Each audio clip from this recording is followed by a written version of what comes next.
My name is Ellie. I used to be a hero and believed in the power of good to triumph over evil. But that was before Lucas. Lucas was my partner, my lover, and my friend. We fought side by side, taking on some of the most dangerous villains and criminals in Starglaze City.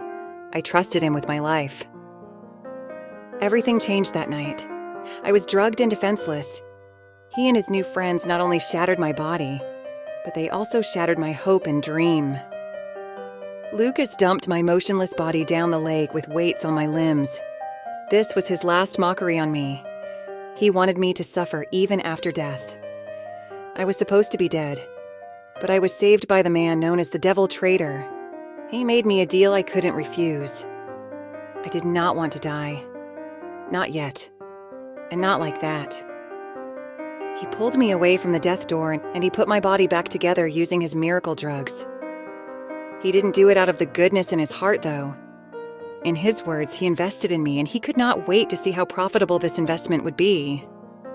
My body needed his drugs. Without it, I would be in unimaginable pain, and I needed it to maintain my strength. I had no choice but to work with him, or work for him. I can't tell the difference anymore. My life was left with nothing but pain and desire for revenge. Betrayal has a way of changing you, of pushing you to the edge. And so, I set out on a path of darkness, determined to take down Lucas and anyone who stood in my way, doing whatever necessary to achieve that. This is not a tale of redemption or forgiveness. This is a story of unyielding retribution, and I won't stop until I've settled the score. As I was lost in thought, I was interrupted by words of a boy.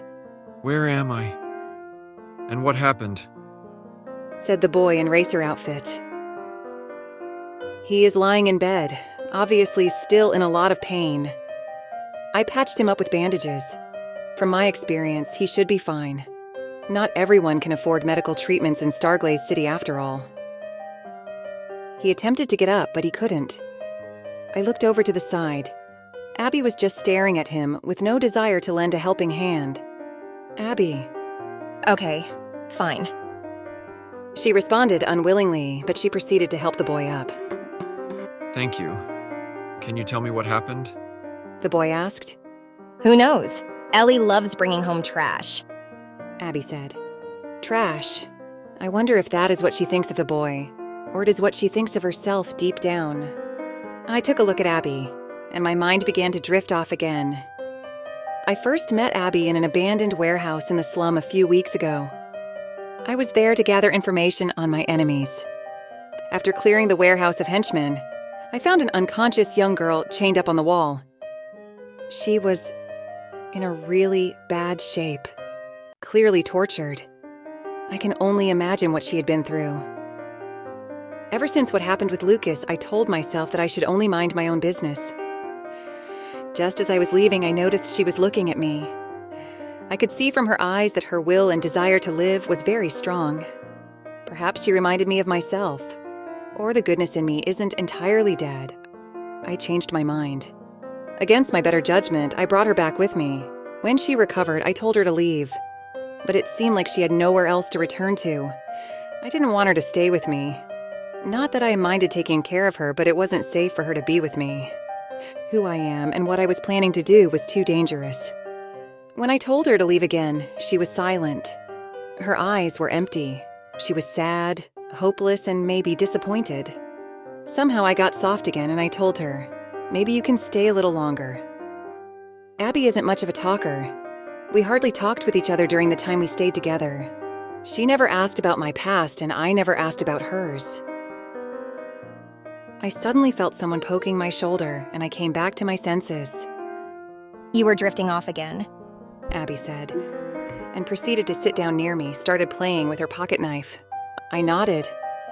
Then I said to the boy, "You were in a fight last night and were beaten up really badly. It was pretty dumb to start a fight with multiple grown men." "You have guts, though. I will give you that." The boy reacted with anger. "Those bastards cheated.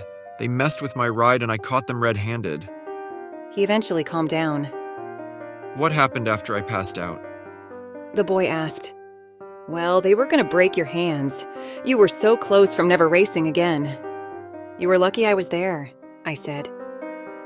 I acted against my better judgment again. I am not a hero anymore. I really need to stop saving people. I thought to myself. The boy looked at me with shame in his eyes and he said, How much did they demand? I know those guys. They are not the type to just let their prey go. Sorry for the trouble. I don't have much right now, but I will pay you back as soon as I have the money. I promise. Don't worry about it. I didn't pay them anything, and I taught them a very adequate lesson, for free, I said.